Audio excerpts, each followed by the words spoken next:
joy to work for you and be under your leadership and what you've done for this university and your time here. President Ryan, thank you during this time, what you did. See Craig Littlepage, thank you for taking a chance on me. I can remember 15 and a half years ago sitting with you here. My son and daughter, Anna and Eli, were 7 and 8 years old. Laurel was right there, and you still look the same. Laurel, I look about 30 years older than that, you know. But how special that moment was, and I'm so grateful for the opportunity. And it's been an emotional couple days, obviously, and I'll share kind of the reasons and all that, and hopefully through questions we'll get to it, so I might stumble around a little bit. But in thinking about this, what I would share, a quote from a missionary, Jim Elliot, came to mind. It says, "He is no fool who gives what he cannot keep to gain what he cannot lose." And I've been here for 15 years as the head coach. And I thought it would be a little longer, to be honest, but that's been on loan. It wasn't mine to keep. This position has been on loan, and it's time for me to, excuse me, I knew that would happen. It's time for me to give it back. But to give it back, to gain what I can't lose, to be a better husband. I love Laurel with all my heart, and we're going to find out if you love me with all your heart, because I'm going to be around a lot more. To be a better dad to my daughter Anna and my son Eli. My parents are both 81 years old, and I don't want to live with any regrets. Just to be around them, to be a better friend, be a better brother. I know my sister, if she's watching, would be saying that to me. I look forward to the relationships with the former players, and even the current ones, and the staff that you don't always get to have when you're grinding away. So I think about that, and it's mine to give back. I've given everything I can for 15 years. And I go back to the reason why I came here. I was so excited to test myself as a coach against the Hall of Fame coaches, Coach K, Coach Roy Williams, actually Coach Gary Williams, Coach Boeheim. I wanted to see if I could, with my staff, who is the reason why we've had this success, who are here, could build a program in our unique way to compete against the Blue Bloods. And I was so intrigued and excited about being at a school that had academic excellence, and the degree mattered and it was important. And what happened, I hoped I didn't know, was beyond probably my wildest expectations. To win 6 regular season ACC championships, 2 tournament championships, to be in Sweet 16s and Elite 8, win the national championship, and the hard losses in the tournament. It's all part of it. I wouldn't trade it for anything, and there's no chance that it would have happened without the young men and how we did it. And we did it in a unique way. That was my vision, our vision as a staff. And we built this program that maybe is a little different than the way you do it. And that's the beauty of this sport. You get to choose how you do it, with who you do it, in the style you do it. And I won't miss answering questions about pace of play or style of play anymore from the media, but we chose a way that we thought was the best way to win. And that's the beauty of this sport. And so I am so grateful.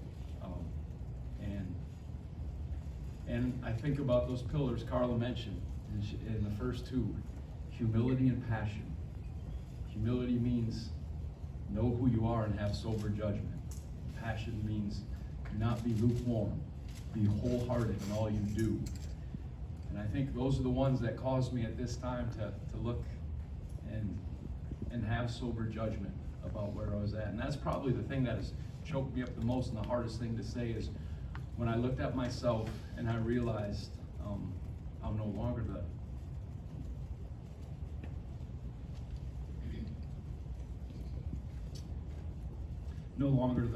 the best coach to lead this program in this current environment. And if you're going to do it, you got to be all in. You got to have everything.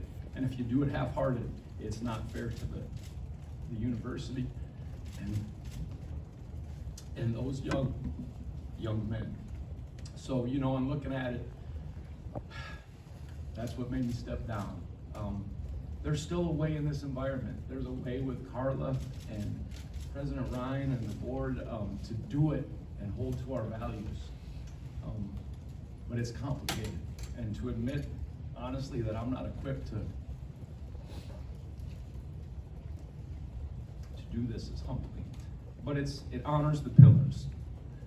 And maybe that's why I knew I was gonna do this. And sorry, you can make fun of me later. My son, he's like, geez, Dad, get a hold of yourself. I know it. I really just make fun of one of my friends every time he gets interviewed that gets emotional, and he knows who I'm talking about. But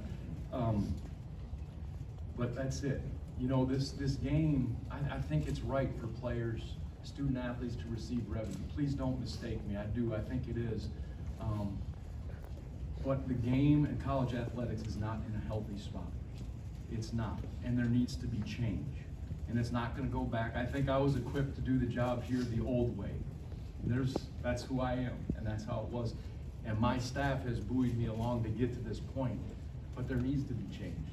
It's going to be closer to a professional model, Coach Carlisle. I think it is, where there's got to be collective bargaining. There has to be a restriction on the salary pool that teams can spend. There has to be transfer regulation restrictions. There has to be some limits on the agent involvement to these young guys. And there are good agents and there are bad agents, and they're driving some of this stuff that we're in.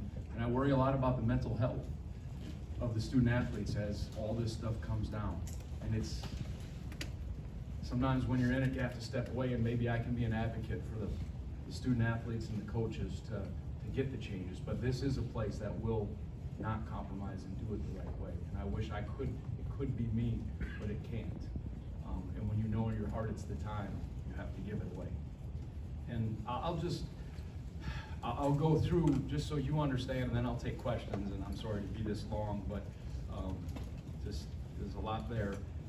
After the season, I thought about maybe stepping away. Every coach, you get to that, it's a long season, it was a hard ending.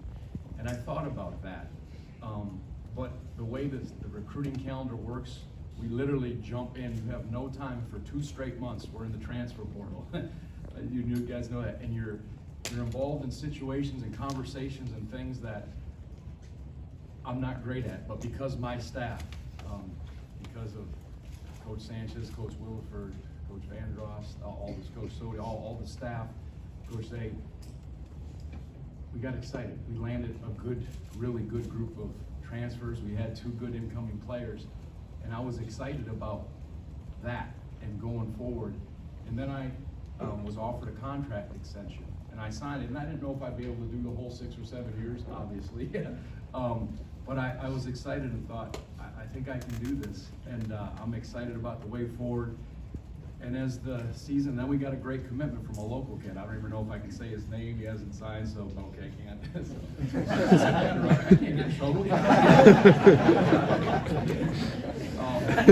And I was encouraged, and it excited me for this way forward, and kind of went through the summer and the fall and hoping to do this, and felt some things as it went along. And it really wasn't until fall break that we have here, where Laurel and I went away and just kind of processed about what the future would be.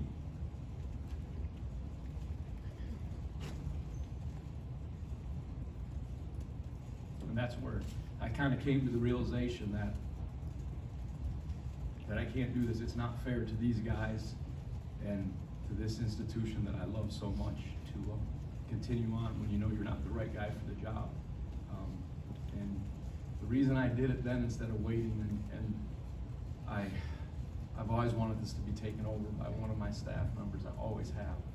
And I just felt if I knew it was the time, instead of trying to delay it, I wanted these guys and the staff to have a couple scrimmages 3 weeks before they play games to get together and just to step out of the way and get away. I'll still be around. I'll still try to encourage, and if I'm allowed to be, but I won't overdo it. But that was the timeline, and I didn't know it would happen like this, but as I said, when you know in your heart it's your time, and it's wrong to stay in this.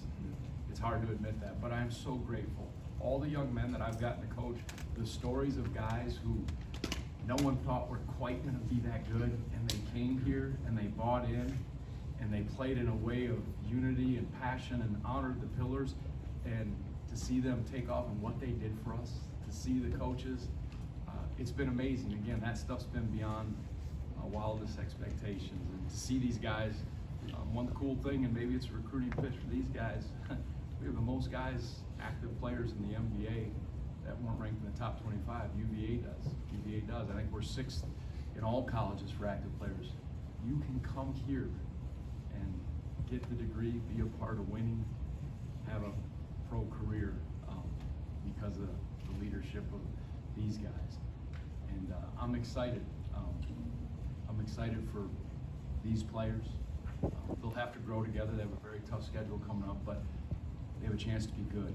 And the staff, with Coach Sanchez leading it, and the rest of the staff have a chance to take this group and do the job. And they're more equipped than I am, and that's the reality of the situation. So I'll be around, but I want to miss you. But I am looking forward to gaining those things that I can't lose as I started out and giving this back.